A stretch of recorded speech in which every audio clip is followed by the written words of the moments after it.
Boobies!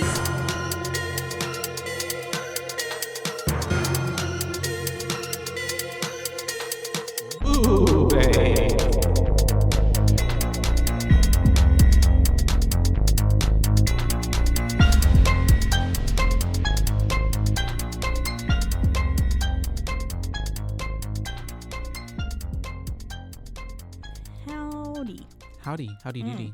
Howdy doody. Howdy Howdy it. day. How's your day? Hello. Actually, Happy Monday. Hi and hello. I'm Joshua, I'm Caitlin. and we are reporting Live.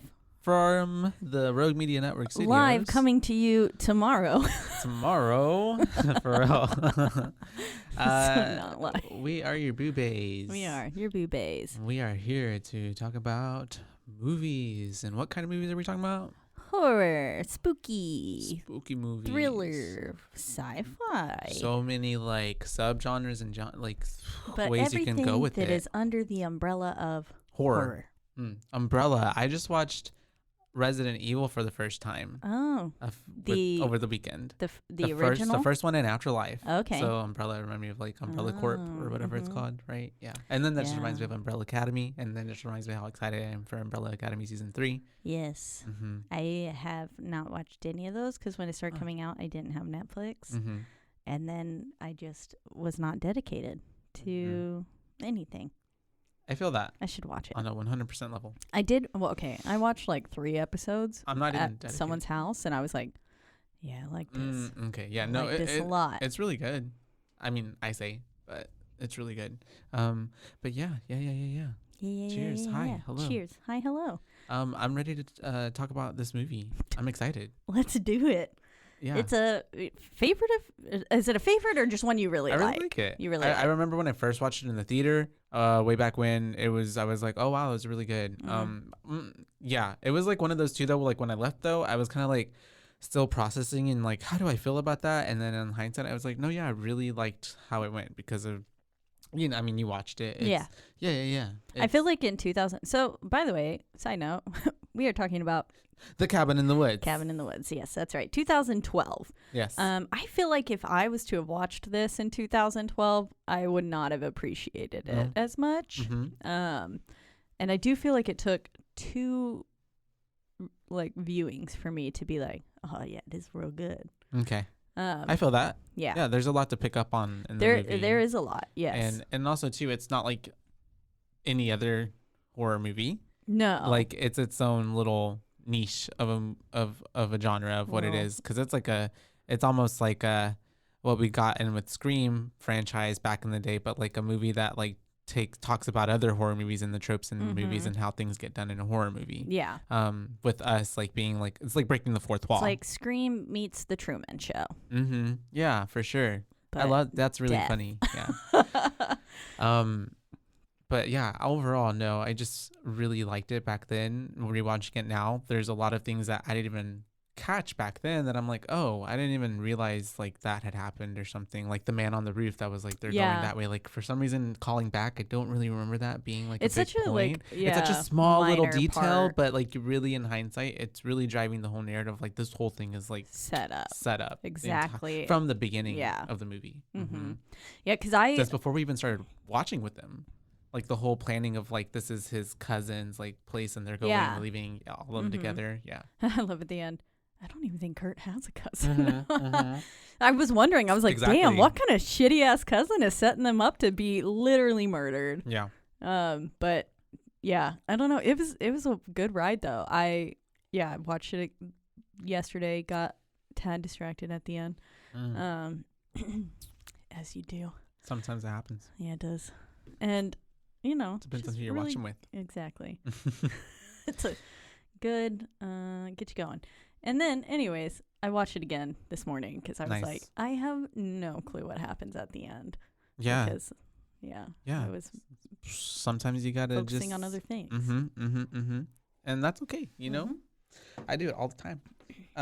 At the water, oh, there we go. So at the beginning of the movie, if we want to just dig in, I love how it starts already with like us going into like this office kind of situation or underground office situation with, and then even like before that, it gives you like the ritualistic scenes happening in the blood. So it seems like really like set up like it's gonna be something, and it's brief, but Yeah. like you're seeing kind of like the sacrifice, and like so they're putting it in very subtly there. But then then it cuts to the office. It's foreshadowing. And so I was like, harsh cut to an office? What? Yeah. And the man's just sitting there. At this point, did you realize already that like, oh, I've never seen this before? No, because both of those actors are so familiar Okay. that I was just like, Oh, I've seen this before. yeah. Uh-huh. And I was sitting there thinking, Well, the guy who played Hartley or what was his name? Hadley, Hadley? I think, is from the Is from dad. Get Out. Yeah, he's the dad from Get Out. Mm-hmm. And then what was the other one? Stid. I don't know. I've got their names written in here somewhere. But yes, they've both been in quite a few things. A lot of movies. And yeah. so at first I was like, huh. But then they started talking about things, and as they like got deeper into it, I was like, okay, no. Yeah. I have not seen this. Thought I had. I got all the other cabin themed films confused in my head. Yeah, I don't blame you. I mean, more- because this one builds up on the trip of the cabin theme. The more that like people around me had talked about it, like you and Mike, Mhm. and then there's another like a listener of the podcast who this is his favorite horror film. So the more that like y'all kind of talked about it around me and stuff or to me, I was like, yeah. And then I was like, don't I think started that's the really same movie. thinking, Mhm. maybe I have not seen this movie, or I'm remembering something entirely different. And then yes, as we got about like 3 minutes into the film, I was like, Yeah. oh no, I've never seen this. That is funny. Had no I love clue. that though, because it's like fresh eyes on Yeah. like what's happening. It was fun. And like I said, I'm glad I watched it now as opposed to when I was younger, because I think I would have just been like, that was kind of dumb. Like, because I was kind of dumb.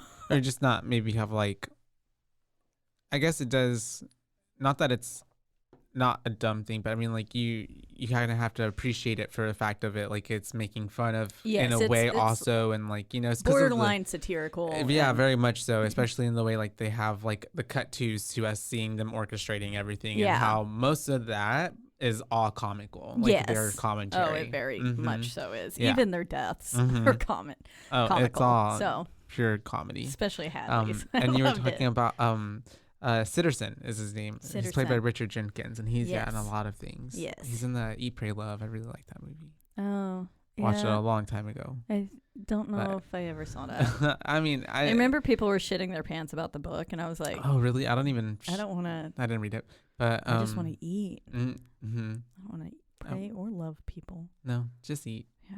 That's it. It's a good thing. Eating is good. And so, yeah. So we start off with you said the credits, and then we're in the office scene, and they're talking about they're talking. It's like I love how it's just like water cooler talk. Yeah. Like it's supposed to look like what they're, because we learn what they're doing later is so like this whole big O thing, and like it's like world affecting, and they're just having this mundane conversation about his wife like baby proofing the house even though they don't have a baby. A baby has even come. He said he said she got childproof towels. I'm like, what the fuck does that even mean? Yeah, literally. Like, I just don't know. Mhm. That babies are. That's a whole. Oh, that's a whole other thing. Yeah, confusing. But yeah, as they're talking, they then walk along, and the girl comes up, and she says that Stockholm is failed or something like that.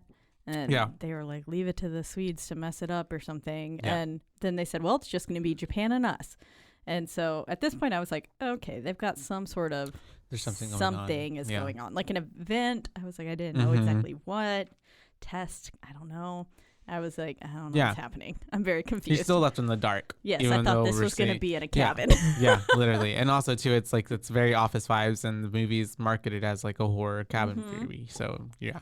And I was just like, what is going on? And then I love how they get into they're giving her shit about the chem department, like fucking something up, because I guess she works in the chem department. There hasn't been a glitch since like 1998 or something like that is what they're talking about. Yeah. And it was their fall or something.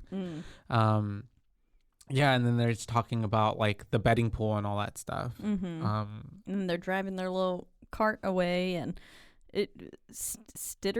Sitterson is not even like listening, and so then Hadley's like, are you even listening to me? And then it's like, cabin in the woods. I love it. Yeah. Title card. I loved it. I put LOL at the title card.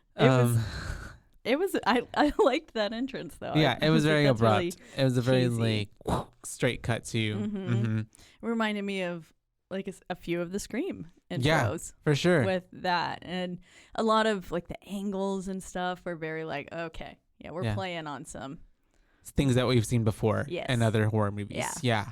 It was entertaining. And I put, yay, cut to generic white girl getting ready in her underwear with all the fucking windows open. I said her coochie out. It really is. Yeah. She's like supposed to be this like goody two shoes. And girl's just getting ready with her booty wide out in the open.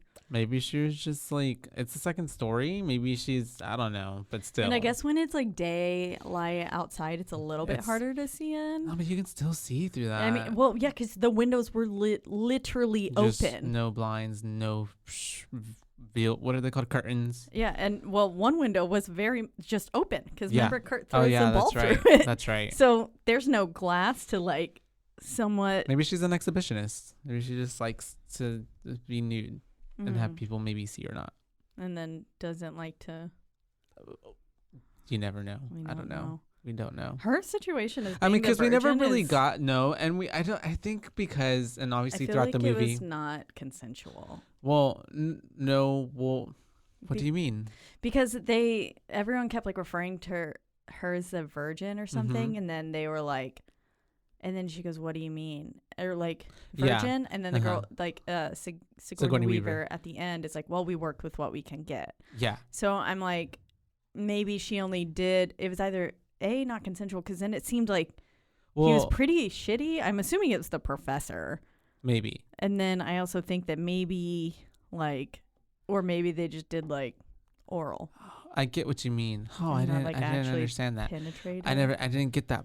Vibes. No, what I got is, especially because when you go through later and learning the movie, like through the rest of them, is like because they're trying to make these people fit specific tropes, but like because like the boyfriend's trope is like he's supposed to be the dumb jock kind of thing, which at some points he is. A sociology major, but he's smart. And he's getting affected by whatever they're doing and like what they do to her hair bleach stuff. So I don't think she ever really was a virgin, but just because she's more of like, I don't want to say like she's just more reserved with like not being like maybe promiscuous or something, or just like more of like I'd like to date people more careful, or like not just letting any dick fall even though her. She's dating her professor, but maybe that's a whole other thing, but that's the vibe that I got and that's why she was like, well, we work with what we got. Okay.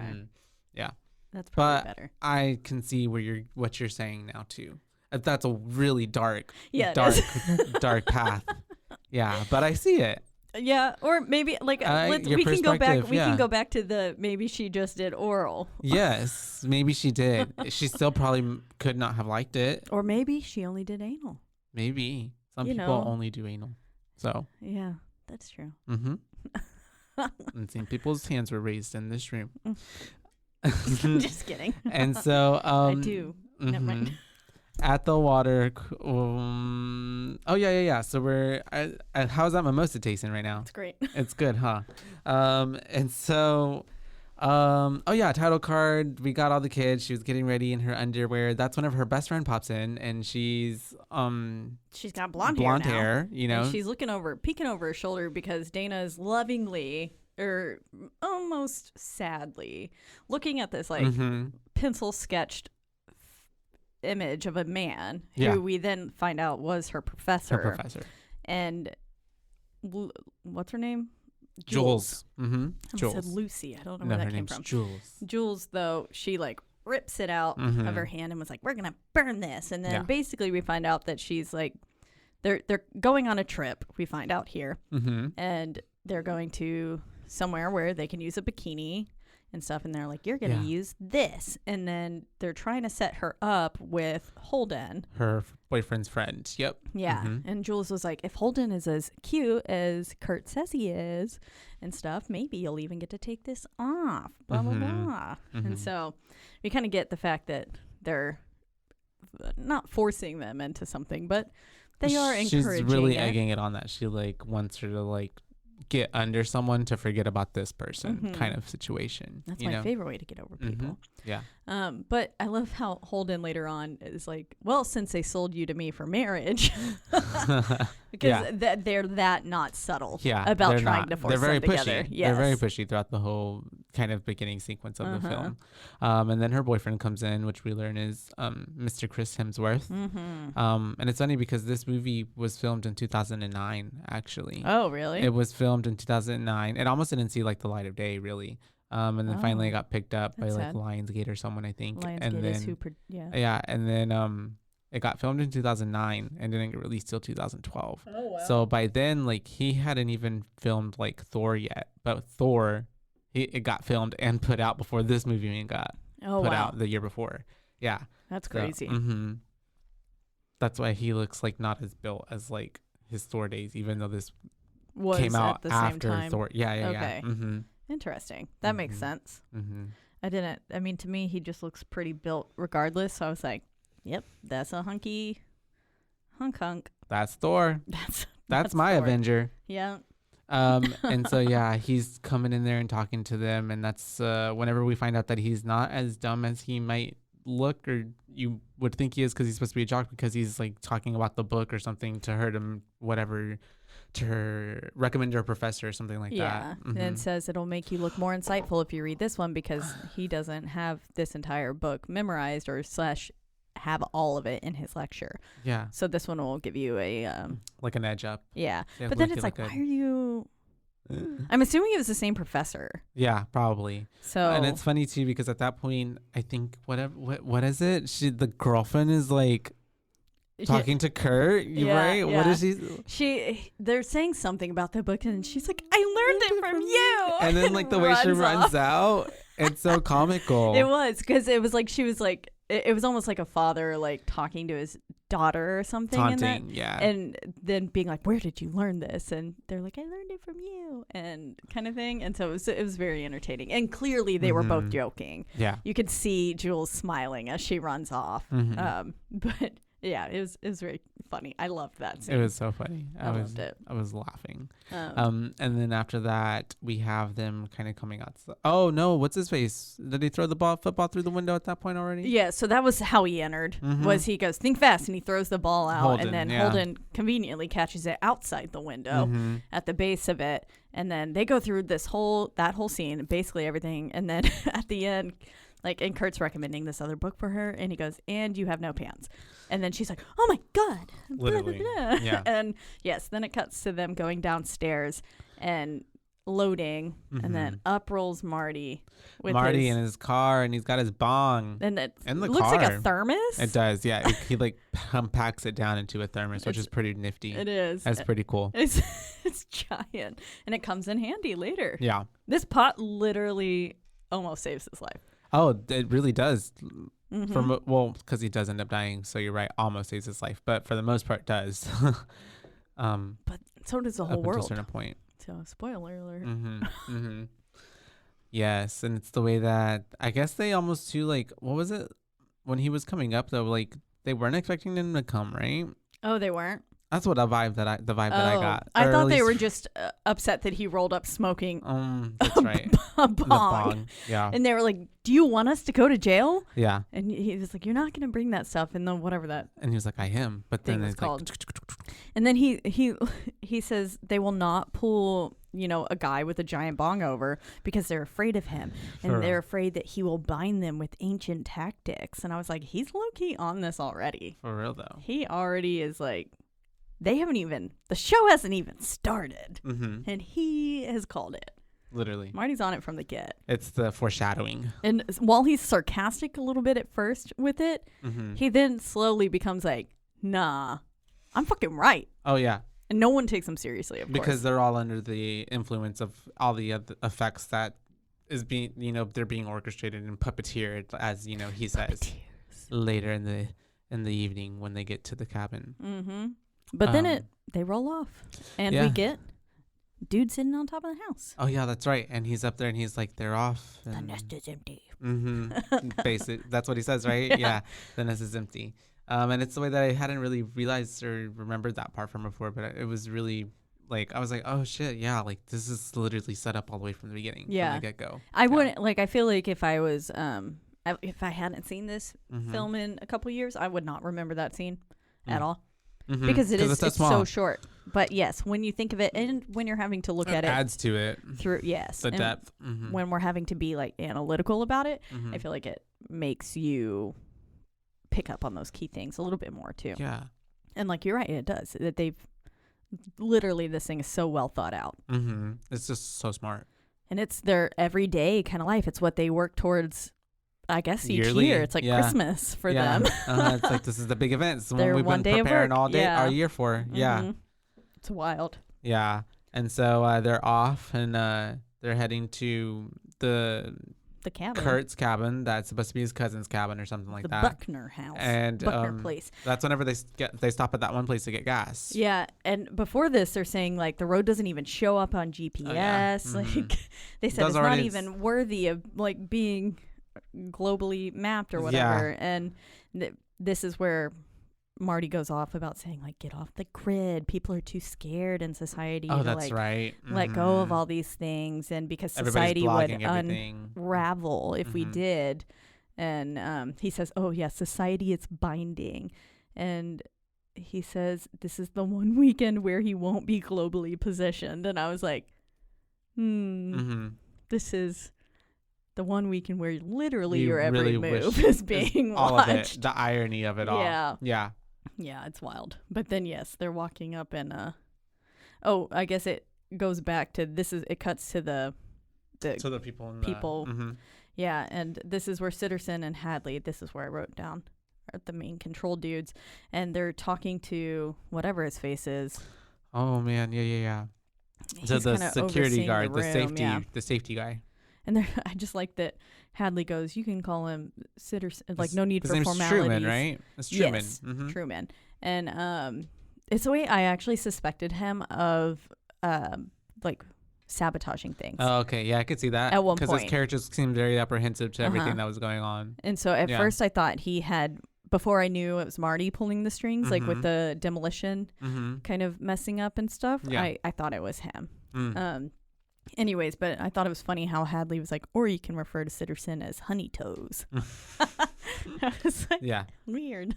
I love Hadley's character the whole time. Yes, they're very provides funny. All the like just when you need it kind of comedy. Yeah, and then yes, now we're pulling up to the gas station. Yeah, I put what in the Texas Chainsaw Massacre is literally, this? Yeah, that guy was actually in Texas Chainsaw Massacre too. Oh, that's funny thing. I can see that. Yeah, and so they stop at the gas station, and it's the way that it's giving off all the signs of what a wrong turn kind of movie, Texas Chainsaw, everything that's supposed to tell you to turn around, leave, don't go. And they see this dude, and I forget what his name is, but they call him the Harbinger or something like that. Yeah, and Hadley calls him Mordecai, which I don't know if that's like a code name or what, but I think it's just the actor's name or something. But of course he comes out and he's like, what is that stuff, like chew tobacco he has in his mouth? It's like spit in. What is that? It's called something. Isn't it called like spit? No, it's something like that though. Oh, that nasty stuff that gives you like tongue cancer. Yeah. What is that? But anyways, it's the way he's like just painting a picture. He's very rough looking, and he's coming out there and he's like seems very aggressive and like kind of like, what are y'all doing out here? Of course, like every other movie. And then does proceed to like fill their gas tank up. Yes, he does. Like as he's telling them, like, oh yes, you'll go down to the Buckner place. A lot of people go in and out of there or something like that, or they always trying to sell that place or something like that. Yeah, that the land is often up in the air and stuff like that, and changes hands quite frequently. Yeah. What is that stuff called? It's gonna bother you now, huh? It is. Dip.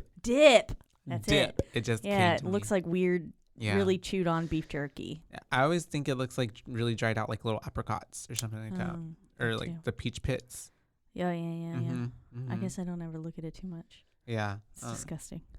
I side note, used to like when I was younger, dip. No, I'm just kidding. No, Josh. Whenever I was really young, I was probably like, I don't know. So not even that young. I had to been like really like 9, 7, 8, or 9. Yeah, 7, 8, or 9. And 7, 8, 9. yeah, and I would go over to the neighbor's house, and they were kind of like my pretend grandparents because I didn't really have any grandparents that were here. And I would like would legit call them grandma, grandpa, but they were not my real grandparents. And so like I would go there all the time, but my grandpa, he would do that all the time. So that's how I knew about it. Like that's how I knew about it from a really young age. I was like, what's that stuff? So that's why like every time I look at it, I was like, Grandpa? Grossed out, but fascinated at like how like I was like, that looks really gross. Yeah, and then they just spit it out. It's nasty. So gross. But yeah, Mordecai is kind of basically giving them this kind of like, if dooming them. Yeah, he's being creepy. He's basically like, and as Hadley will say later, or I guess Sitterson says, we basically put a man out there with a sign that's like, turn around, you will die. Yeah. And it's their choice to ignore it, and that way, then it's all free will. They have to transgress for them to be able to make all this happen. Yeah. And so basically, I mean, he's being off-putting as all get out, and being quite frankly a dick. Man is being fucking rude as hell. He quite openly refers to Jules as the whore. Yeah. Which is what we find out later she is pinned as. And even though she's pre-med and stuff, like, so again, she's not this dumb blonde bimbo. Sorry to everyone who's blonde out there. You're not dumb. It's a stereotype. Yeah. But they like pinned her as that, Yeah. And he quite like just very blatantly says that to her face, and of course Kurt at that point gets kind of like upset, and then Marty starts sassing the hell out of him. Well, he already was. Always. I was like, Marty's sassing me, boy. Marty's the sass throughout the whole movie. I loved it. Yeah. And then at the end when he's just like, yeah, you were rude to my friends, fucker. Like I was like, I like you, Marty. Nice one, Marty. At first your character was a little like, okay, you're really leaning into this stoner fact. Yeah. But then very at shaggy. This point I was like, okay, no, I do like you. But yes, very shaggy. It's the way they do all give me the mystery ganging kind of vibes ish. Oh yeah. There's even a van. We're just missing Scooby. Scooby. But yeah, no. So they leave there and they're going to the cabin, and it's the way that dude then like phones in. Technically, Holden could be Scooby, even though he's not a scholar. But I guess maybe Dana and Holden combined would be Velma. Velma's very innocent. Yeah. And he's like the smarts. Combine them together and you get that character. Yeah. And then no Scooby. The wolf on the wall was Scooby. There you go. And he made out with Daphne. He did. And so they leave there, and that's whenever that dude Mordecai calls into the people, right? Yeah, we also before that get to see that as they're driving. Oh, the bird. That fucking drop off there is terrifying. Yeah. But yes, they're driving through that little tunnel, and then this little hawk's going wee gallop like gracefully through the air, and then it just bam right into some electrical force field that we see that's like looks like them bug zapper things. Very much that. Yeah. And it's basically separating the other side from this side. And then see them go through that tunnel and come through the other side. The first, I guess, indication that we really get that this is a controlled experiment. Yeah. Because at first, like, I wasn't expecting that.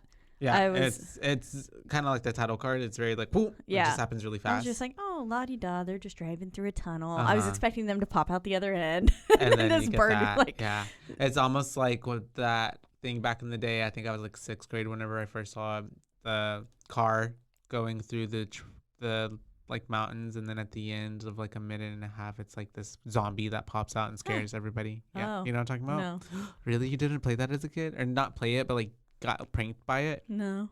Yeah, my 6th grade teacher did it to us. They That's like really the teachers were sending it to each other, I think, in like an email, and then he like turned off the lights, made us all go around the computer, and he's like, click play, and we're all watching it.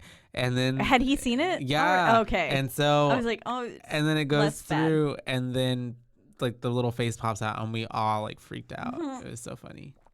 I love that. Yeah. But yes, very much like that. But yes, then they get to the actual cabin, and it looks so small from the outside. That first initial shot, I was like, it's very reminiscent of the cabin from the Evil Dead, which is what they were going for. Yeah. But yeah. It is a little small looking, isn't it? Yeah, but on the inside, it doesn't look that small. It's very, I guess, long. Yeah, I was trying to like look at the back. Yeah. But that angle, I guess it was low enough that you couldn't really see how far it went. But yes, then the angle as Dana is approaching is also hilarious. Like as she's going up the steps, it's very just, it's on a diagonal. Yeah. And I loved it. I was like, LOL. Good stylistic choice. And so, yeah, we have all of that happening. They're going into the cabin. Talking about killing a raccoon to eat. Poor raccoon. Poor Cooney.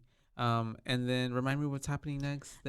So they're choosing their rooms, and basically, whenever he goes into the room and he doesn't like that painting on the wall. Yeah, because it's a fucking creepy ass painting. Yeah. Of them of some people gutting this lamb thing. Yeah. Or ram, I don't know, it's some sort of bad juju written all over it. It was very gruesome. Yeah. So of course he goes to take it down, and then he's met with first off we get the little almost jump scare of Dana standing there with her face. Yeah. And then he sees her and he's like, cut. Yeah. And then he realizes that it's a two-way mirror. Yeah. And so she can't see him. Which really shouldn't it just be a one-way mirror? One-way mirror. Yeah, that's why I was like, I put interrogation mirror as Marty lovingly calls it later because I was like, I don't remember which way this is. Yeah. Anyways. Oh, yeah, because he made that comment of it's the pioneer days. They had to make their own interrogation And I'm like, rooms. why were they interrogating? Why would they need that? Okay. I guess they're out here, whatever, these lawless pioneer streets having to bring justice in their own homes. And so, yeah, he sees her on the other side, and it's the way that she's about to get undressed, and he's fighting the urge to really just watch her do it. Yeah, and I was like, bro, don't be a creep. Come on. Yeah. I was like, do not do that. And then he finally is like, okay, wait, no. And that's but then he steps thing. back for a second, and he's like, and then I'm like, okay, yeah, thank goodness he stops her. Yeah. And I was like, good for you, bud. But he did. Then it brings it to the attention of everyone else. Yeah. And then Dana and him switch rooms because he says, I feel like you'd be more comfortable. And that was the right call. But then. It's very gentlemanly.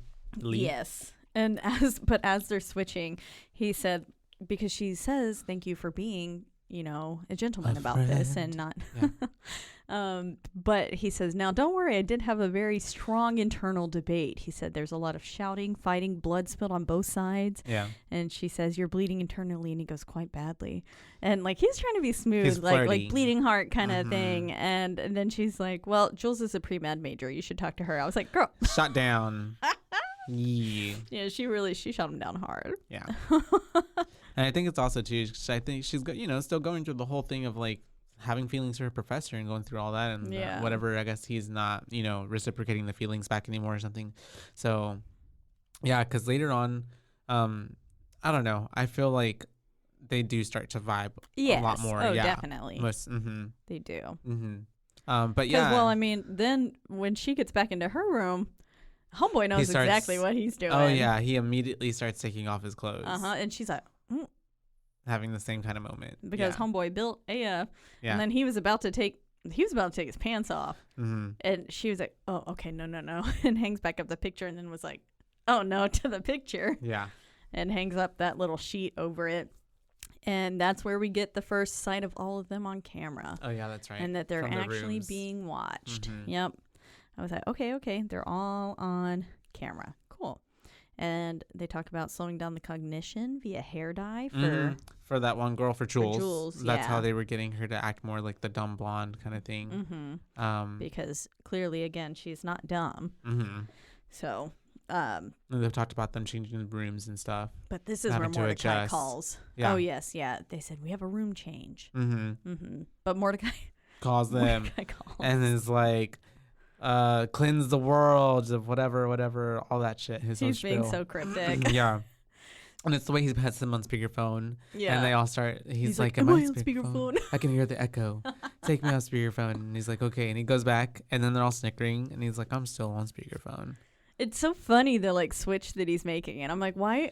It's like he's super into this. Yeah. Well, he believes this role. I feel like. Well, it's also ironic. I mean, it is real. And it is also ironic, though, because they have him as supposed to be the healing of warning to the kids that they ignore. And he's warning them about these this whole saying situation. The fool has already almost derailed it. Yeah, literally. And they're like, it's going to be okay. It's whatever. Yeah. He's telling him. Yeah. He's trying to warn him. So it's funny that they're funding. They're literally doing the same thing. Yeah.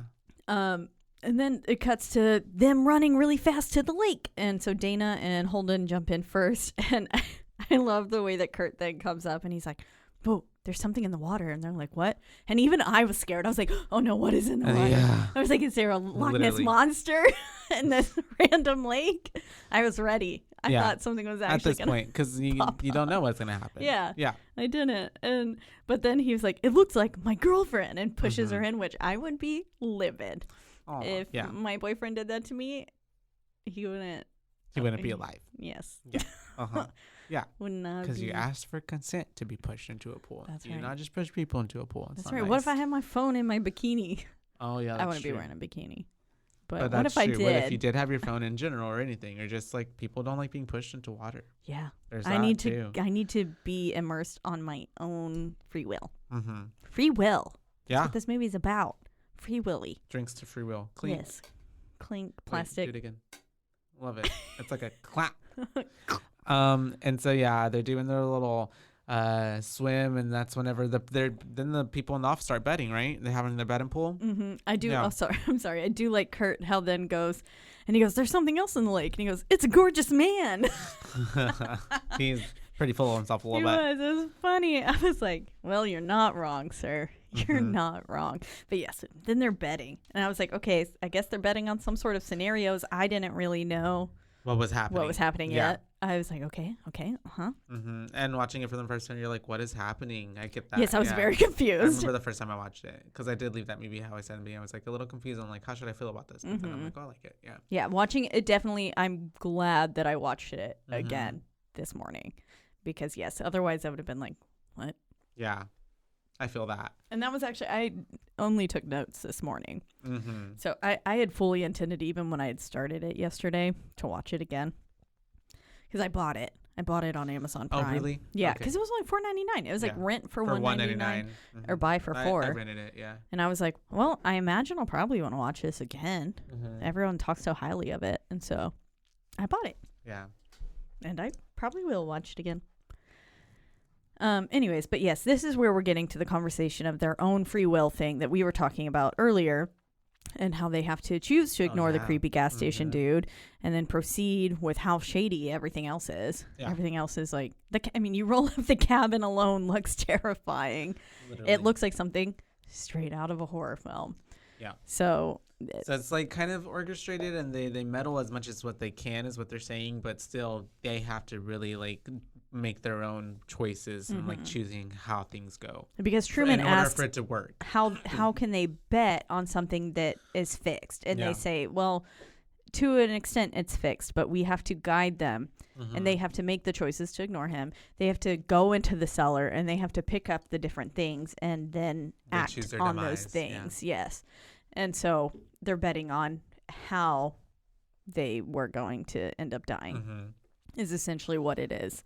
But yes, and then it cuts back to them. They've started turning on music. They're dancing, and then the control men are dancing.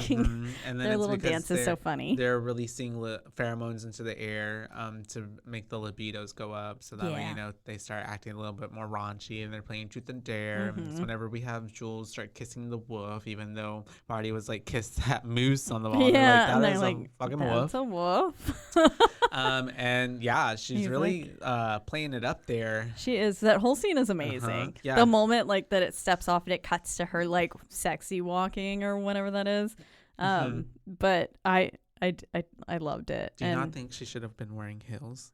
Granted, I know she's in a cabin in the woods, but like it would have been like perfect. But I mean, I feel like the way she was walking almost emulated as if she were wearing heels. Like her heels were up. She was on her toes. And so I feel like she was giving that vibe. And just the whole scene, the dedication. She was emoting. To act that out, kissing. I would be so embarrassed. I could never act that out.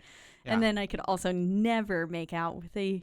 And that was a prop, like fake wolf. Like it wasn't, because they didn't use a real, like, they didn't have like a real wolf head for like, like animal purses. Taxidermy. Not to have like an actual wolf. And the tongue was fake. It was made, and they put like powdered sugar on it, so it would taste like sweet. Made it good. Mm-hmm. Okay, yeah. The way that the tongue moves in the mouth is disgusting to me. When I see it like moving, I was like, it's a little awkward watching your kids it. So yeah, it is. It gives me a little bestiality vibes, and I'm like, but yeah. Mm-hmm. I would immediately go brush. I put you the tongue is moving. Literally, because you don't know how long that's been there. That's like gross. It's dirty. Yeah, and I said I would immediately go brush my teeth. She just bows and goes back to Kurt. I'm like, oh, thank you. And then I wonder if that could have been some sort of way, because the werewolf was an option. Mm-hmm. And I was like, I wonder if that could have been one of the ways, but I don't know, because it wasn't in the cellar. So yeah.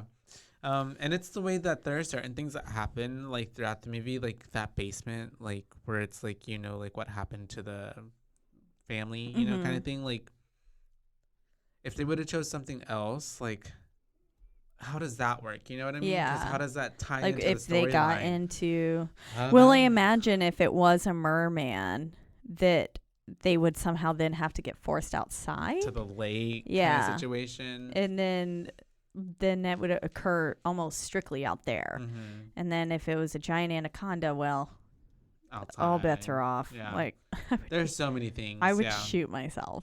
But literally, I would just take it out. And so we have then I lost my the cellar door just casually flying open while they're playing the truth or dare. And it's the way that Kurt is like, oh, the wind must have pushed it open. And Marty goes, that makes what kind of sense? Because it doesn't. Because it doesn't. At all. I was like, thank you, Marty, for being the only smart one.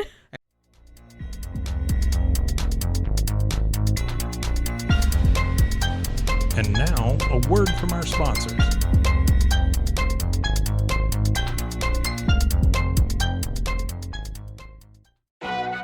As if the McCrispy couldn't get any better, Bacon and Ranch just entered the chat. The Bacon Ranch McCrispy, available at participating McDonald's for a limited time. Ba-da-ba-ba-ba. And so he's getting really influenced by already the chemical stuff that they're putting in the air, because it's making him make dumb decisions, and he's supposed to be the smart guy. Yeah.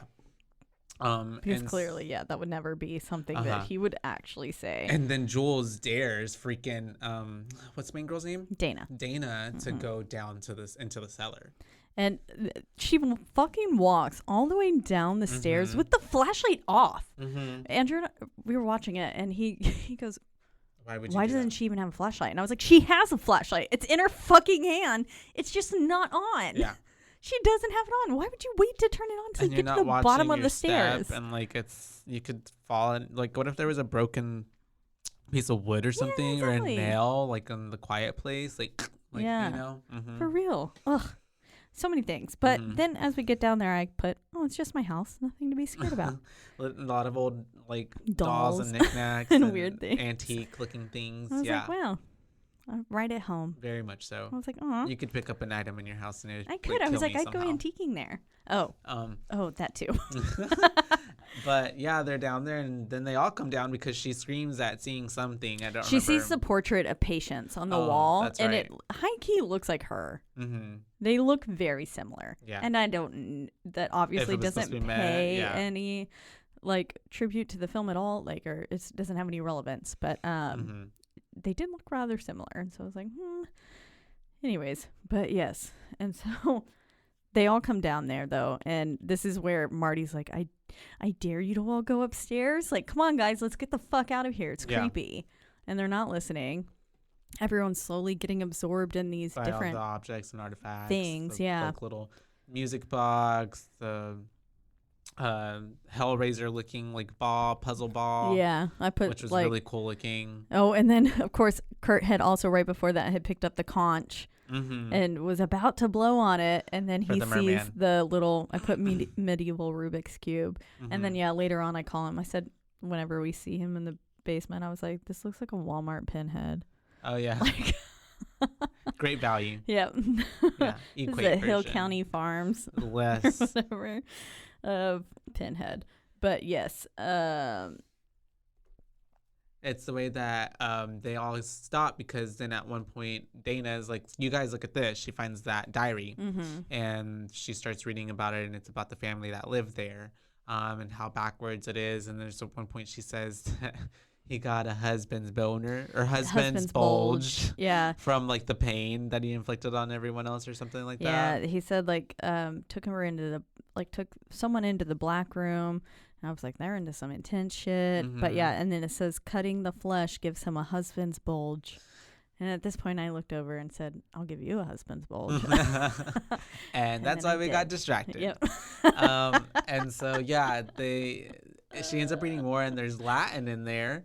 And it's the way that Marty's like, please do not read the Latin. I'm drawing a fucking line in the sand with the Latin. Do not read it. There's that voice that's like whispers, read it. And it's the way, because he's that weed, I guess, to his own stash that he's smoking, it's like keeping him from being influenced from all the chemicals and stuff. I feel like they heard it, but they don't see it as like, oh, that's an outside voice. That's probably thinking it's in their head. Yeah. Yeah. And he's like, what the fuck? He's like, someone literally just talked out loud. Yeah. And it's like, read it out loud. Mm-hmm. I loved it. I mean, it's so funny to me. He's like, read it out hilarious. Loud. And then I love his interaction with the disembodied voice every time. It's like, this is amazing. Even later on when he's like, take a walk outside. And then he's like, I think I'll take a walk. Yes, literally. Like, Marty! You're questioning it. You almost won. Earlier when she's talking about something, he's like, Pop-Tarts? Oh, yeah. He was saying that the puppeteers. Mm-hmm. And she goes, Puppeteers. And he goes, Pop-Tarts? Yeah. I love it. That was funny. Now I want Pop-Tarts. Me too.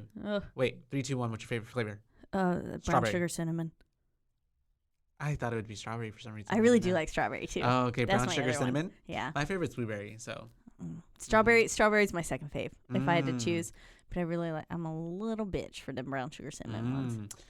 And if you I know which one you're talking about. Cook them in a pan, like with some butter, and then you put ice cream and stuff on top of it. Really good. What? I don't know. Some witchcraft my mother did when I was a child. So you would put a Pop-Tart on the stove in a pan with butter, like butter first, right? Yeah. Put the Pop-Tart. Yeah, you cook it with the little butter so it browns and it soaks up on the butter. You put it on a plate. Yeah. And then you put ice cream on top. Anything else? Oh, like chocolate sauce, whipped cream. Okay, sprinkles if you had it, like a little cherry. Like an ice cream sundae, but with Pop-Tart. I like that. It's really good. You should. It's good. I'm going to go to HB right after this and buy it all. We're cooking tonight. And so, yeah. They read out the Latin, reading out the Latin, of course, and the Buckners have the curse starts, and the Buckners are being animated. Hands coming through the They're coming through the ground. They are zombies, and they're ready to torture all of our main characters. And so at that point, that's whenever they're saying who the winners of the pool are, and they said it goes to maintenance and whatever's face is the intern, and he's like, yes. Yeah, that's right. And then the other girl comes up and she said, that's not fair. I had zombies too. And they goes, this is entirely different species. Yeah. You had zombies. This is zombie redneck torture family. Yeah. That's like saying an elephant and then an elephant seal. Yeah, and also it's playing on like how there's so many subgenres in like horror. Like it could be zombies, but then there's zombies that are like, there's the fast zombies, there's slow zombies, there's zombies that like are like Walking Dead zombies, or ones that can think and are so like warm bodies kind of zombies. Yeah. There's so many, warm bodies. Okay. Yeah.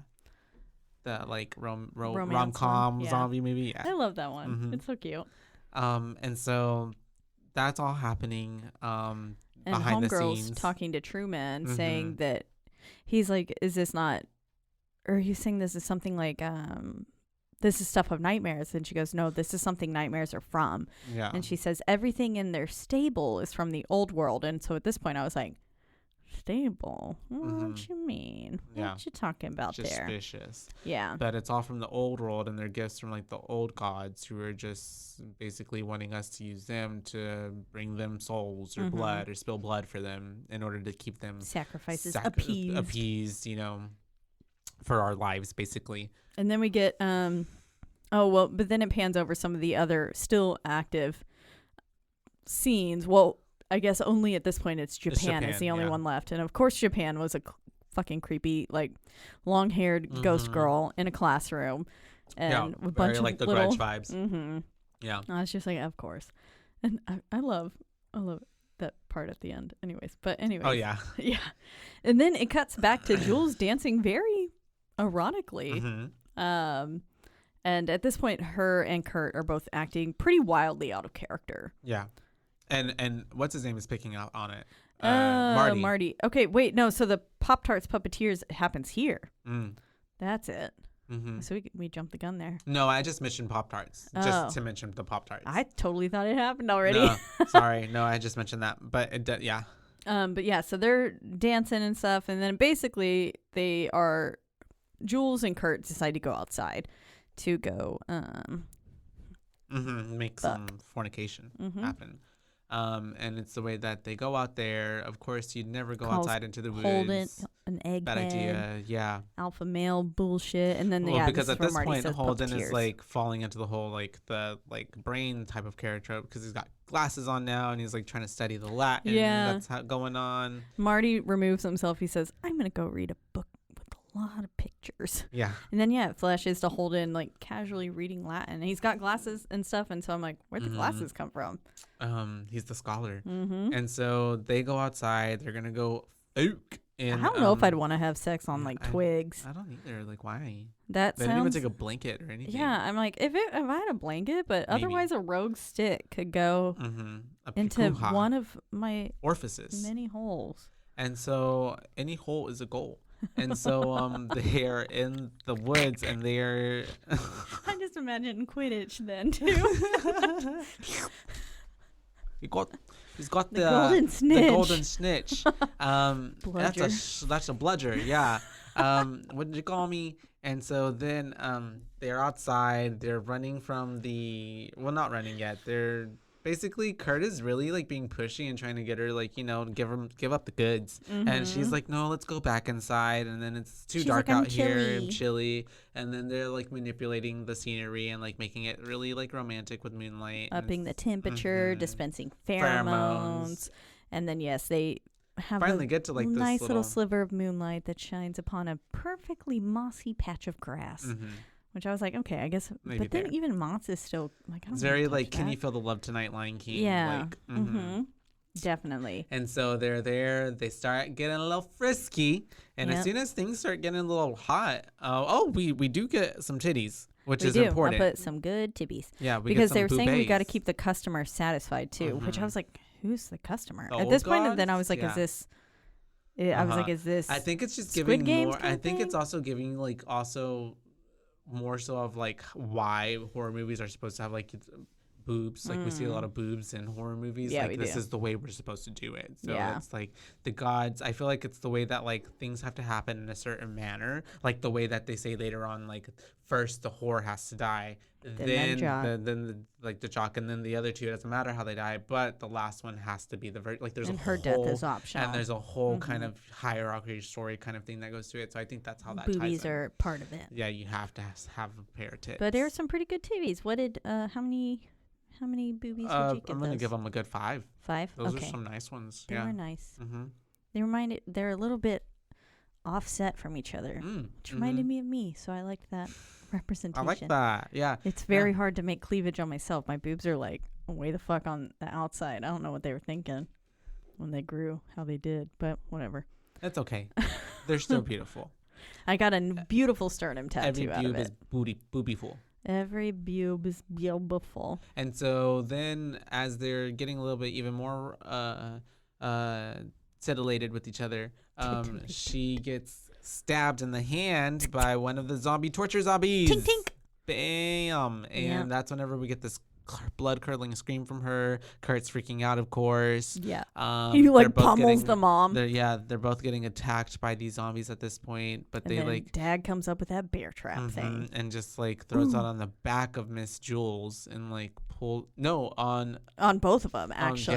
But then Kurt somehow gets free. Gets off of it somehow. Yeah, and then they really get Use Jules. It and get Jules, and then they like hold her down while they make him watch as they like saw her into pieces. I was like, I don't know if she was. I was like, she's either gutted because I was imagining the like imagery with the lamb and stuff earlier, but then they bring her head, so I was like, they cut her head off. Yeah, but they could have done everything, to be honest. Yeah, and so everything. She's dead because it's the way that at that point, what's his face? It cuts to we're back inside and Marty. They're saying, oh well, At first, it cuts back to the control people, and they're saying the little prayer after her death, and then they Willy Wonka that shit down to some sort of blood blank. That's right. They released the lever. It reminded me of that. Blood goes into the thing. Yeah, it fills up that little image. It reminds me of the golden egg situation in Willy Wonka with Baruka. Oh, okay. I see what you mean. Yeah. But then also a little bit when he said with the pull the lever, it reminds me of Empress New Groove. Pull the lever, Kronk. And so it releases blood and it goes into this like ritualistic. It's like also very Blade. Keep bringing Blade. You know, the blade, the blood. The blood. But yes, then it cuts to Marty. He's reading in bed. Little Nemo. The little Nemo. And then it's the way that's whenever he starts hearing the disembodied voice, right? Again. It's telling him to go outside for a walk. He says, I'm going to go for a walk. And he's like trying to fight it. Like, what? He's like, what do you want? What does the voice want? And then he stands up and he hears it again. Yeah. It says, I'm going to go for a walk. And he says, you think I'm a puppet, huh? You're going to do a little puppet dance. And he's like, I'm my own boss. And then he goes, I'm going to go for a walk. I'm going to go for a walk. I was like, God damn it, Marty. I love it. They were so close. And then you go right for it. But then, Holden and Dana are making out on the couch, and fucking Marty passes and says, oh, he's got a husband's bulge. He's got a husband's bulge. It's so funny. Yeah. The way that Holden looks down as he adjusts it. Yeah. But I was like, oh. And so he's outside and he's taking a little piss, right? Yeah, he's commenting on how there's no stars. Yeah, that's right. He thinks it's weird. And we can see creepy dead girl coming up from behind. Patience. But then Kurt comes smashing through, running. I love the way he like knocks her and fucking socks her clotheslines her. Yeah, he turns around because he gets Marty, and then he's like, Doom! to this girl. She does like a flip. I loved it. And doll. She's on the ground. They I was get inside. laughing so much. I was too. They get inside, and then it's the way that, of course, Dana and Holden are like, "What the fuck's going on?" Yeah. And he's like, "Jules is gone." And it's the way that in all movies, why do people say like people are gone? I'm like, you can just say she's dead. She was just gutted, murdered. Like I feel like gone, gone where? That would give me the more of like what's happening. Yeah. It's like, oh, did she leave? Exactly. Where did she go? I want to go too. Whenever Kitty died, I told a few people, I was like, Kitty's gone. And then one friend was like, what do you mean she's gone? Yeah. Like, did she run away? And I was like, oh, no, yeah, she's dead. Yeah. And then she was like, oh, fuck, I'm so sorry. I feel sometimes, it's hard to say the actual words. But yeah. Yeah, because, well, every time that I'm like, she's dead, everyone looks at me like, Caitlin. And I'm like, what the fuck else am I supposed to do? Like, but yeah. In this situation, though, it's like I need a little bit more detail. Yeah. Life's at stake kind of situation. Life, literally. Yes, exactly. And then fucking Dana's like, dumb bitch. Like, I'm not leaving here without Jules. And then the door is like getting banged on, and then she opens it, and it's one of the torture zombies, and he's got the dad. He's so nice. He gives her back Jules' head. Right in her hands. He's like, yeah, okay, well, now you can leave with her. And just the her way head, she just throws her head like across the floor and like the bounce of the head. Oh my God, literally. Yeah. And so then they're trying to close the door, get them back out, whatever, and they do. And so then they're trying to figure out like what to do, and they come up with a plan to stick together. But then like the puppeteer, the orchestrators, the puppeteers, they're like, oh no, we can't have them sticking together. So they that's spray too more smart. juice into the air, little mist, vapor, drug them up. And that's whenever Mr. Thor is like, no, let's split up. Cover more ground. So always the wrong idea. Yeah, very much so. And that's the way they go to the rooms, right? Yes. Everybody go to your own rooms. Because the dad like starts breaking through the door. That's right. Yeah. And Marty, even then, whenever was like, no. Yeah, because we shouldn't do this. Holden was like, yeah, okay, good. And Marty was like, no. Are we for real? We just decided that we should stay together. Yeah, no, we shouldn't do this. He's questioning it once again. But yes, now they all run to their rooms because he's breaking down the door, and then they lock him in. Yeah. And Marty's freaking out. He's in the like up against this window, and he's trying to close it. But as he turns around, he knocks the lamp over. Yeah. And finds. What does he find? I can't find the camera. I'm sorry, I'm feeling the mimosa now. You're right. He does find the camera. The way you set me up for that one, I'm sorry. I'm so sorry. What does he find? I don't know. Remind me. It's the camera. Yes, he finds a fucking camera, and that's when he's all like, oh my God, these fuckers. We really are being puppeteered. He says, I'm on a reality TV show. Mm-hmm. And then I do kind of hate the line that he has, my parents are going to think I'm such a whatever he says, like a deadbeat or something. And then Judah comes through the window. Mm-hmm. And I was like, damn it. Judah? Yeah, I think that was his name. From what? The zombie. Oh, the zombie. Because they were... No, okay. No, I get it now. You were talking about the zombie's name. Yeah. I get it. Okay, no. Yeah. I just know as an adverb, like an adjective, like he got Juda'd out the window. Like what? Like what am I missing? Yeah, because they were going to pump more drugs into the air to make him not get the fact that there's a camera there. And then they're like, Judah to the rescue. Yeah. Or something like Judah Buckner, I think is what they said. You're right. But yeah, he breaks him through the window, and I love the almost heroic music that happens as he extends his bong. Yes. Because Marty was quick and he grabbed it as he was being pulled out. And so then he almost Freddy Krueger style. Yeah, extends the bong and then he smacks him, but it doesn't too much because he's it's a bong versus a zombie. An undead, alive, whatever type of unalive zombie. Mm-hmm. Mm-hmm. And so then he gets stabbed. And that's the way we feel, and we think that he is dead because we see the blood being drained to fill the little picture thing. But at this point, there's an earthquake, and it starts shaking, and they're like, "That's different." And so at that point, the first time I watched it, I was just like, "Oh, weird, an earthquake." I honestly don't even remember that. Yeah. But then as I was going back, I was like, "Oh, the rumbling was probably the gods being like that he's not dead." Yeah, that wasn't real. Yeah. Yeah. And so. Of course, at this point now, all of the zombies are enclosing and like coming at the house and stuff. And so then Dana is scared in her own room, but thankfully the interrogation mirror. Yeah, it comes in handy a little bit because what's his face knocks a hole through it as he comes into her room because the zombies are trying to get into her room. She goes into his room.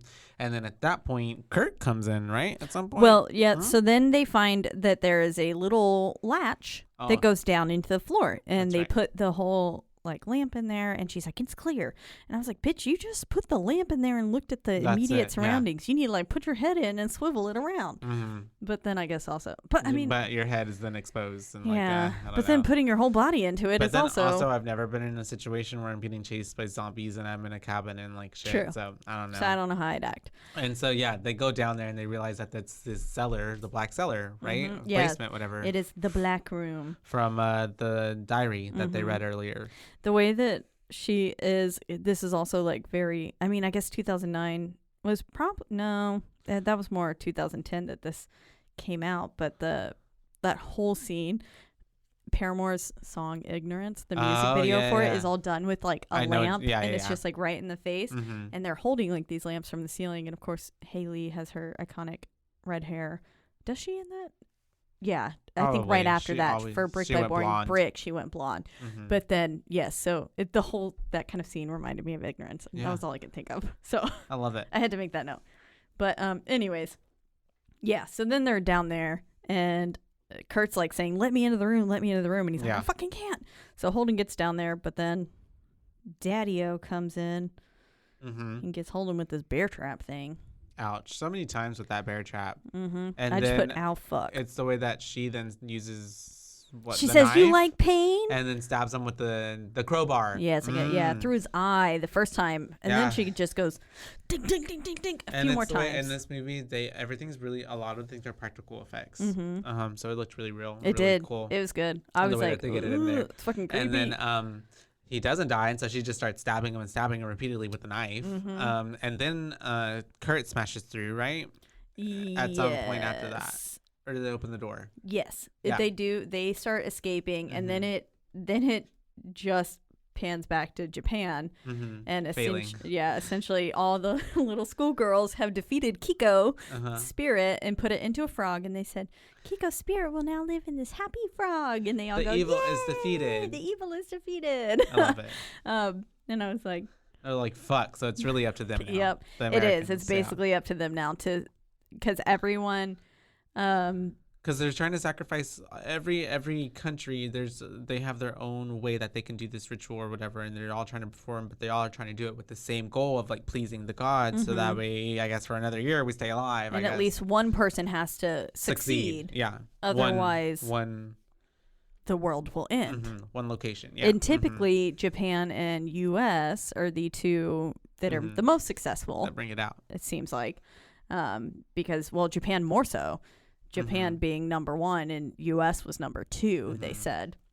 And then so they were like, I missed that. Yeah, at one point they said, well, we're right behind Japan. Like they've got a perfect success rate, basically. And then they failed this time. And so it was meant to end. But yeah, so then we have them escaping when they get to the RV, right? And they start leaving, and that's the way that they're about to leave almost. And they get all the way to like the tunnel, and then like that's whenever the people in the the headquarters are freaking out because they're like, why haven't we blown out the tunnel yet? It hasn't caved in. And so they're almost escaping when they finally get the tunnel blown up. Yeah. And they said that there's been some sort of glitch. Like we never got the command. That's why you thought Truman would have done it. Yeah, I thought someone was sabotaging it because I just put someone sabotaging it. Like, I don't know. Maybe we'll have to watch it again, and maybe someone was. No, I do think it was Marty because then it later on it says this is he says it has some controls to some like that's right electrical control panels and stuff, and he says I don't know what all of them do, but clearly it's affecting something. That's right. He says, but this one brings the elevator up, and then he goes, there's no controls in there, but I can send it down. Yeah. And so at that I do think it was Marty. He was tinkering around and fucked it up. And so it's the way that whenever they're there and they obviously can't go through the tunnel, they come up with the idea of using the motorcycle to get across the thing. It's a way I completely forgot about the bird thing. Yeah. So I was just like, okay, is he gonna make it? No. And then Kurt.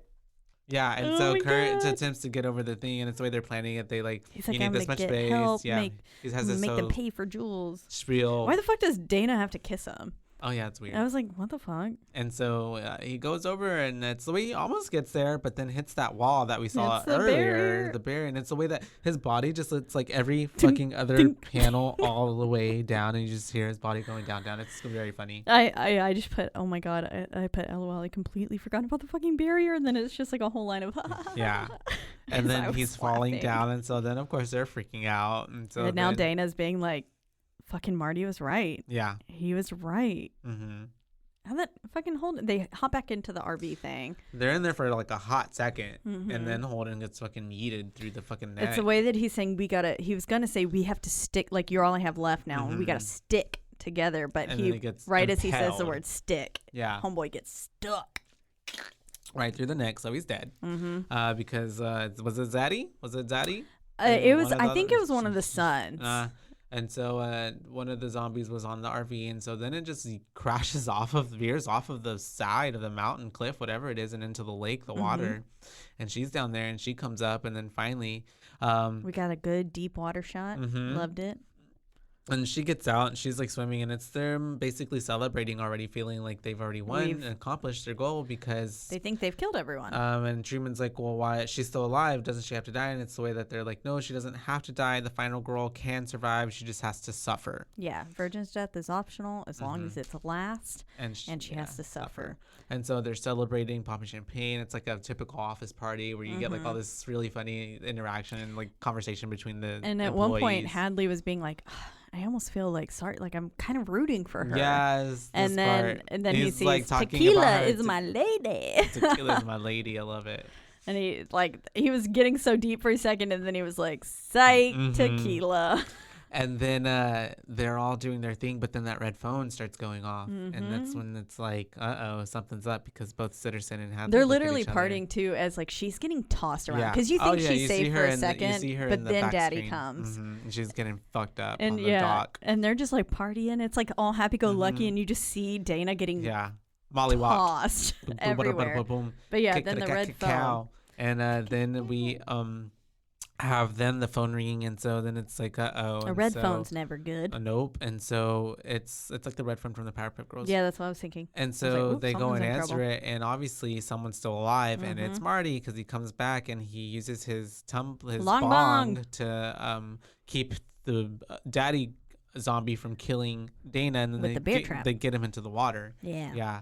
eventually. And so then they Long Bong to the rescue. run away from that area, and he takes her back to the grave where he was hiding, where he got taken to, and shows her that control room that you were just talking about, how like, well, I've been messing with this and all these wires. Yeah. And he says, because she looks at the pile of zombie in yeah, the corner, yeah. and he goes, had to dismember that guy with the trowel. What have you been up to? Yeah.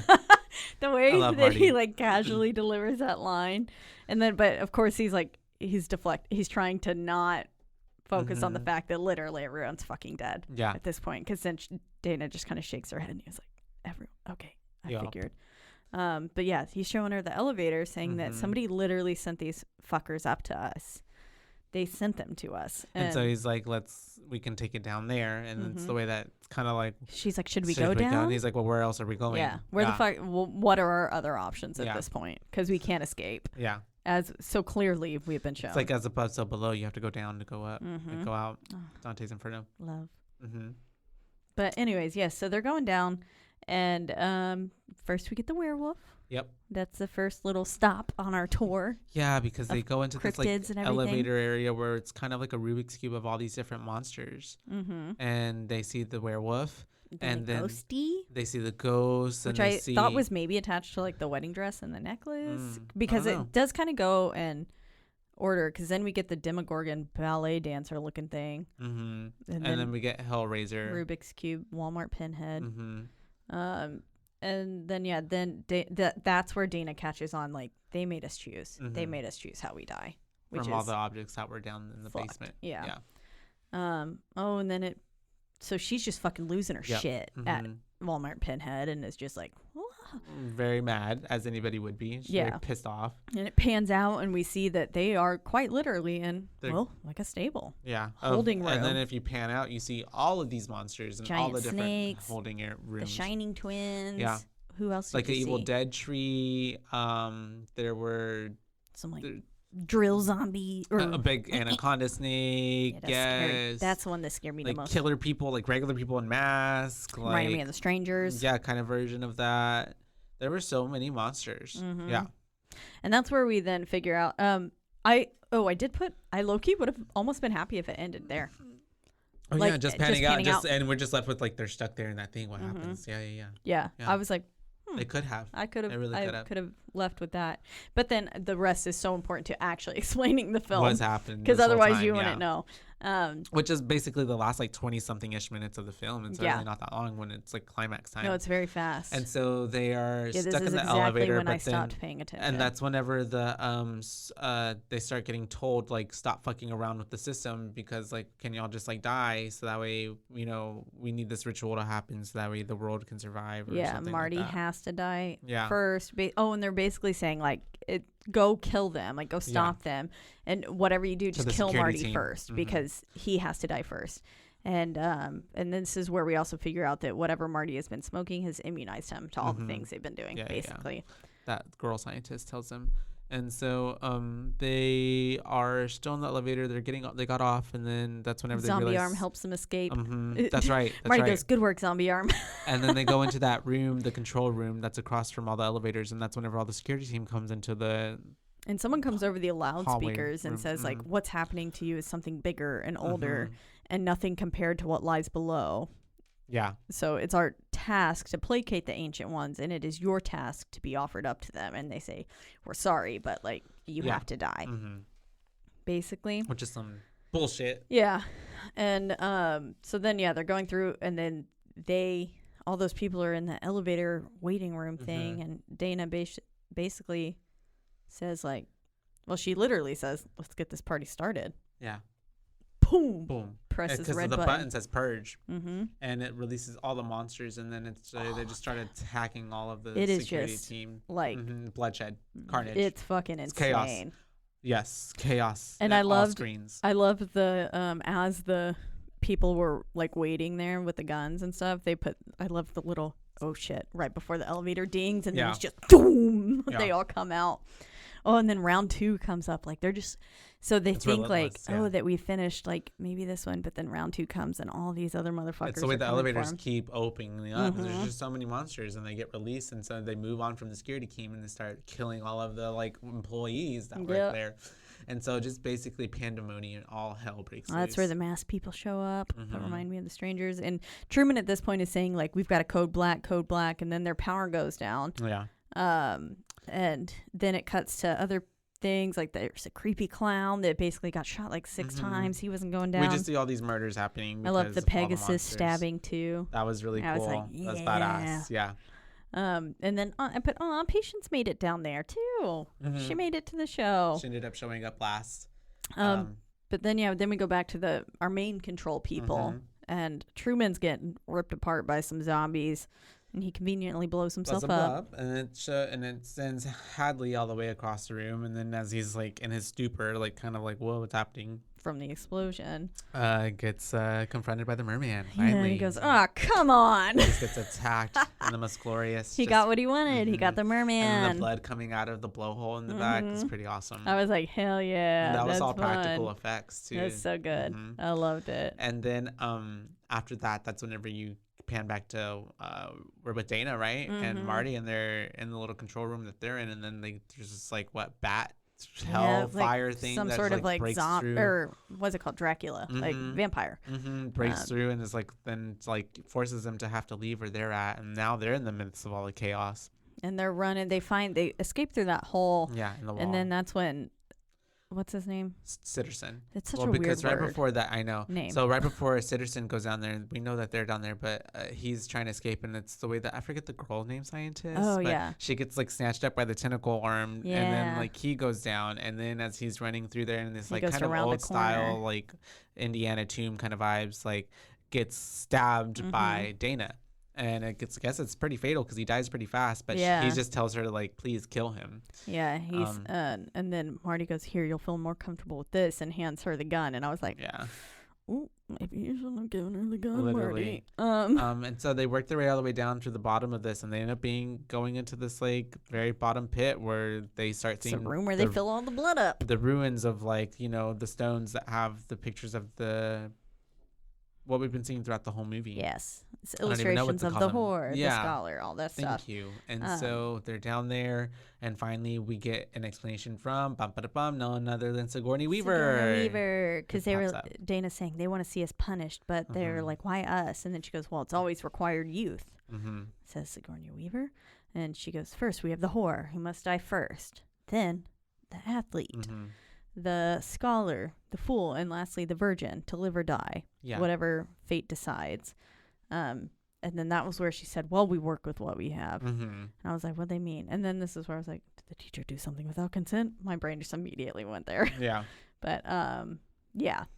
And then so we have them going through this whole thing, and she's trying to explain to them what's happening and how Dana needs to kill Marty in order for the rest of the world to survive. And then that's when we see Dana kind of like really considering this for a whole moment. Yeah, because she says we're talking about the agonizing death of every soul on this planet. Yeah. Or just you two can die. Yeah. Or really just Marty at this point. But granted, the director says would you never can die let with her... them or you can die for them. Yeah. And then cue Dana holding a gun and so then she's about to shoot him, but she gets attacked by the werewolf. And then that whole mess starts happening. She's getting attacked by the werewolf, and then a whole fight starts between Sigourney and Marty. As he's trying to get away from her because she's trying to kill him with the gun. Yeah. And then what's her name? Little Patience makes her way down all the way down. She comes set the record straight. Comes right as Sigourney's about to shoot Marty in the head. She hits her in the back of the head with an axe and kills her. And then like Marty just pushes them off. He kicks them both over the ledge. They ain't coming back from that. And then we get we get Marty and Dana. Dana has then, because thankfully Marty shoots the werewolf off of her. Although he allowed her to get attacked by the werewolf, he then was like, fuck, like I can't do this to my friend, even though she was about to shoot me in the head. Yeah. And he shoots the werewolf off. So then we get a bleeding out Dana and a very also injured as well, Marty. And they're sitting there, and that's where they say, like, I don't even think Kurt has a cousin. Yeah, for sure. And they smoke the little joint he has. And just basically awaiting the end of the world happening. Yeah, she's like, I'm so sorry I almost shot you. And she goes, I probably wouldn't have. And he's like, I'm sorry I let you get attacked by a werewolf and then ended the world. And then, I put, what a way to go out, just smoking a fat blunt as the world literally collapses around you. Yeah. And then he says, giant evil gods. Like, I wish we could have seen them. He said that would have been a fun weekend. And then it just He's ends. gonna see them soon. Well, Yep. Yeah. The earth starts crumbling, and then we get a giant hand Just popping through and just slams gripping down, on the and that's dirt. the Yeah. end of the movie. like a titty. Like Mhm. like a titty. Or like an ass cheek. Get you a handful of booty Just cheek. grasping it. Yep. And then we have the movie ending. So I really enjoyed the movie. I really liked it. Even Boo talking about it times. now, I really like it. yeah, talking about it makes me like It's it really more. fun. Yeah. I don't know. It's a fun movie. It is. Because it's like, it's just fun. It's not like a classic horror movie, but you still get the same elements of like the gore and like all the things that you do like of You a get horror slasher, movie. you get a little bit of comedy, spooky, like all of it. comedy, yeah, you get all of it. It's good. I would give The Cabin in the Woods a solid 4. Yeah. Yeah. Any particular? Well, 4 because of boos. everything you just said. Just everything, like its own like commentary on itself. It's a little meta. It's like very much like, it's very smart. It's very thoughtful. It's very provocative. It's very like like not heavy on the nail or whatever on like Nail on the head. yeah, but like just enough to like give me some innuendos, some nuance, some like very well crafted, like not jokes but just like the irony of it all. Like it's just really good. Yeah, it is. I think it's well thought out, and it's a fun ride. There's just a lot that goes on, and it's really exciting. So yeah, for that reason, I would give it a solid 4 boos. And I would watch it again, and I recommend it to all of our boo-bays out there, because I think it's like, even for people who don't like horror movies, like I think because of the lightheartedness of it for the most part, I think with that the it's a very comedic approachable. interjections, it leans more to like just you having a good time watching it. Yes, I agree. Do you have a boo rating for it? I do, possibly? and then I have some notes from other people. I think yes. I think yes. I'm trying to I'm in between like a 3.5 and a 4. So maybe 3.75. Find your words. 3.75. 3.75. For me. I really did enjoy it quite a bit. Yeah. I will say it did take me watching it not only because of the ending, but like I think I really fully appreciated the film more watching it again a second time. So I feel like this is not a film you can just like, it's not a one and done. Yeah. Like if you want to get the full aspects from it, much like Get Out and everything too, there's so many little subtleties that if you watch it multiple times, I feel like you can really actually come to terms with it and see all the. Was that your beard on the? Okay, I was like, what the fuck is that sound? My bad. But yes, I feel like you can get the full appreciation for the film. Yeah, because there's so many things that they like intertwine throughout the whole movie that you're like, I didn't see that. Yeah, there's little things you notice each time. So I do have some other ratings. So this is from a listener named Derek, and it is his favorite film. So I said, give me the spiel. Like, why is it your favorite? And then I said, and a boo rating. And he put, clearly a 5.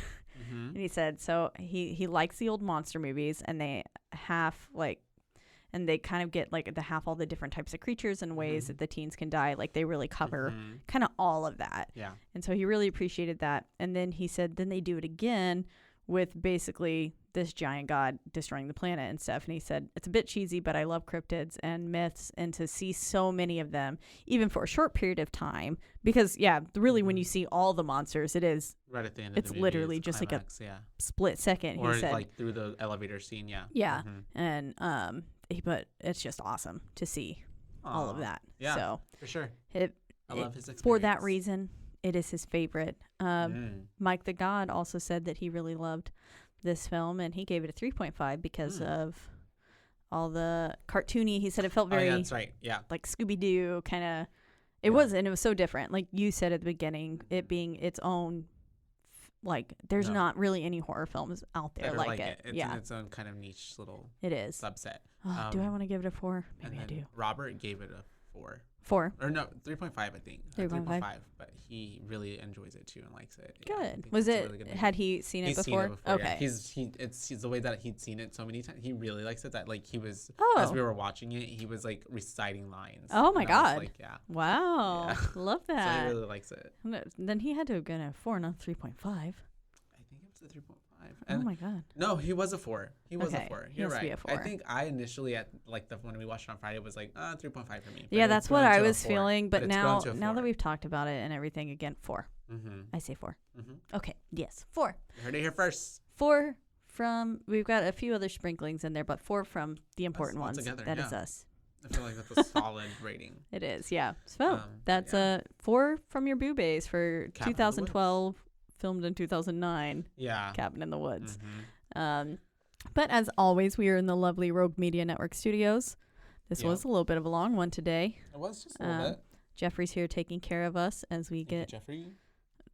hammered on mimosas. He's And, like, I'm asleep. No, I'm just kidding. And thank you, to you, my fellow boobay.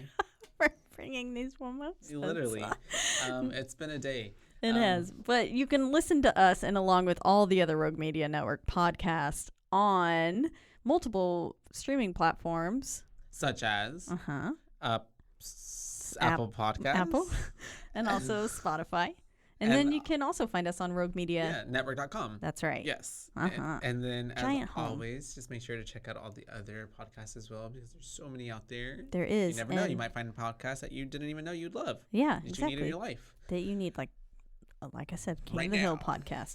Mm-hmm. But don't forget to rate, review, and subscribe wherever you do listen. Please do. It's the only way we can get ahead in life. We're like Tinkerbell. We need your claps to survive. That's right. Thank you. I just thought of Please. an ass clapping, but Mm. that too. It's like Patrick. He's Yes. exercising. But yeah. And what else is there? You can find us on exactly one social media platform, being At Boobays Podcast. That's right, and it's on Instagram. It's on Instagram. And that is at BOOOBOOBAA. At BOOBAES, and that's just boo bays, not boo babes, because we're your boo bays, not your boo babes. That's and right. I promise these mimosas are not hitting that hard. I'm just. I mean, between the two of us, we killed a Oh bottle my of champagne. goodness. So, but yes, on that note, I think it is time to Over hang and the out. hat. Yeah. Bye, bays. Bye, bays.